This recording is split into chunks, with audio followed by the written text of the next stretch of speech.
आज हम लोग एनटीए के मॉक टेस्ट का जो अभी हाल में अपलोड हुआ है उसका एनालिसिस करेंगे। तो हम इस सीरीज में केमिस्ट्री के 43 क्वेश्चंस को सॉल्व करेंगे।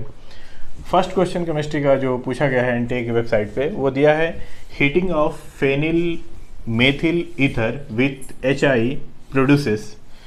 ऑप्शन दिया है एथिल क्लोराइड, बी ऑप्शन में है आयोडोबेंजीन, सी ऑप्शन में है फिनॉल और डी ऑप्शन में है बेंजीन। यानी क्वेश्चन कर रहा है कि अगर फेनिल मेथिल ईथर को HI के से रिएक्ट कराएं तो प्रोडक्ट क्या बनेगा। तो इस क्वेश्चन का जो सही ऑप्शन जो है ना, सही आंसर है वो है हमारा फिनॉल।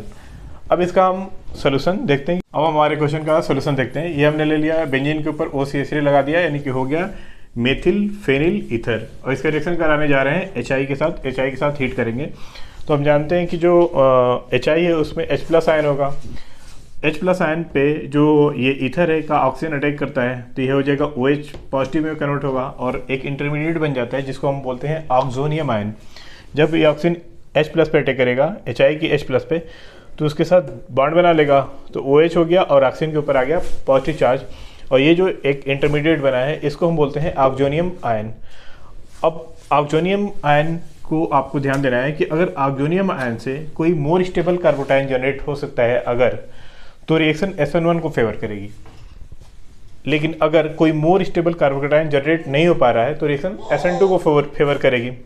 तो यहाँ पे दिख रहा है कि अगर ये OH जो ये बांड जो है ऑक्सीजन वाला बांड, अगर ये उठा ले तो ये यहाँ पे बेंजीन के ऊपर प्लस आ जाएगा जो कि अनस्टेबल होगा। अगर CH3 उठा ले तो मेथिल कार्बोटाइन जनरेट हो सकता है। तो दोनों केस में देख रहे हैं कि कोई स्टेबल कार्बोटाइन जनरेट नहीं हो रहा है, इसलिए रिएक्शन फेवर करेगी SN2 को। और जब रिएक्शन SN2 होगी तो जो आयोडाइड आयन होगा वो लेस हिंडर्ड एल्किल ग्रुप पे अटैक करेगा, यानी कि ये जो मिथाइल कार्बोटाइन होगा उसी पे I- अटैक करेगा। तो बन जाए यहाँ से बन गया क्या फिनॉल, और यहाँ बन गया CH3I। तो वही ऑप्शन में दिया था कि ऑप्शन क्या था, सही ऑप्शन क्या था, फिनॉल था। तो फिनॉल करेक्ट ऑप्शन हो गया।